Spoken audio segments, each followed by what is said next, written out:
AAG team short film పరిచయను ప్రోత్సహించండి. మీ ప్రోత్సాహాన్ని మరిన్ని వీడియోస్ కోసం మన ఛానల్ని సబ్స్క్రైబ్ చేయడం ద్వారా తెలియపరచండి. లైక్ చేసి షేర్ చేయండి. ఈ సువార్త పనిలో మీరును పాలిభాగస్తులు కండి.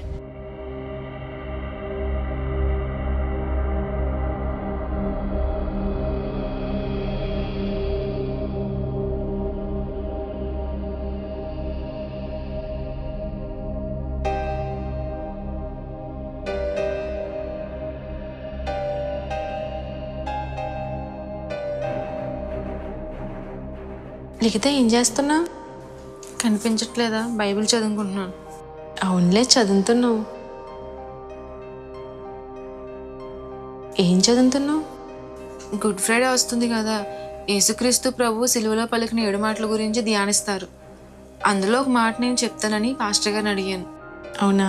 ఇందుకీ ఆ మాట ఏంటి? అదే మొదటి మాట, తండ్రి వీరేమి చేయుచున్నారో వీరెరుగరు గనుక వీరిని క్షమించుము అనే మాట. అవును లిఖిత, క్షమించటం అనే మాట గురించి చెప్పాలని చదివి ధ్యానిస్తున్నావు, మంచిదే. కానీ ఆ క్షమించే గుణాన్ని నీ జీవితంలో నువ్వు కలిగి ఉన్నావా? నిన్నెవరైనా ఒక్క మాట అంటే తిరిగి వాళ్ళని 10 మాటలు అనే వరకు కూడా నువ్వు ఊరుకోవు. ఎవరైనా నిన్ను దూషిస్తే వారిని దూషించే వరకు నువ్వు ఉండలేవు.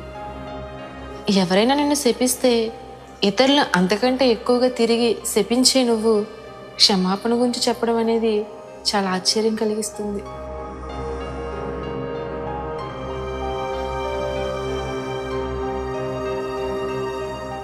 ఇప్పుడు నన్ను ఏం చేయమంటావు? దీని గురించి చెప్పడం మానేమంటావా? చెప్పు, మానేస్తాను. మానేమని నేను చెప్పట్లేదు లిఖిత. యేసుక్రీస్తు ప్రభువు దూషించబడి బదులు దూషించలేదు.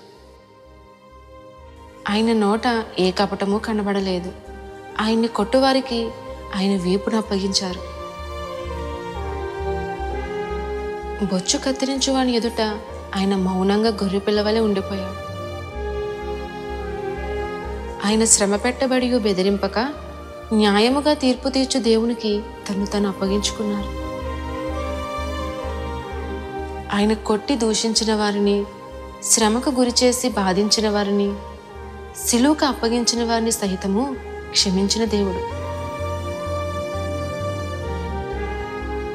అలాగే నువ్వు కూడా ప్రభు చూపిన మాదిరిని అనుసరిస్తూ ఇతరులు క్షమించే గుణం కలిగి ఉండి బోధిస్తే ఎంత బాగుంటుంది. మీ శత్రువులను ప్రేమించుడి, మిమ్మల్ని ద్వేషించు వారికి మేలు చేయుడి, మిమ్మల్ని హింసించు వారిని దీవించుడి గాని శపించవద్దు అన్నట్లుగా ఇతరులు క్షమించే మనసు నీకుందో లేదో ఒక్కసారి పరీక్షించుకో.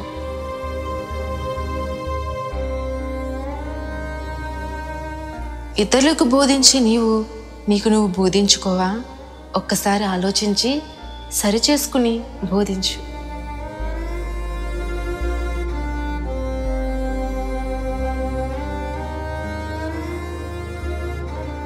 నేస్తమా, ఈ రోజున అనేక సందర్భాలలో క్షమాపణను గూర్చిన వాక్యాలు అనేకముగా మాట్లాడుకుంటూ కూడా మనలో పగ, ప్రతీకారాలు, ద్వేషాలు పెంచుకుంటూ దేవుని ప్రేమను చూపించకుండా అంతకంతకు అవిధేయులుగా జీవిస్తున్నాం.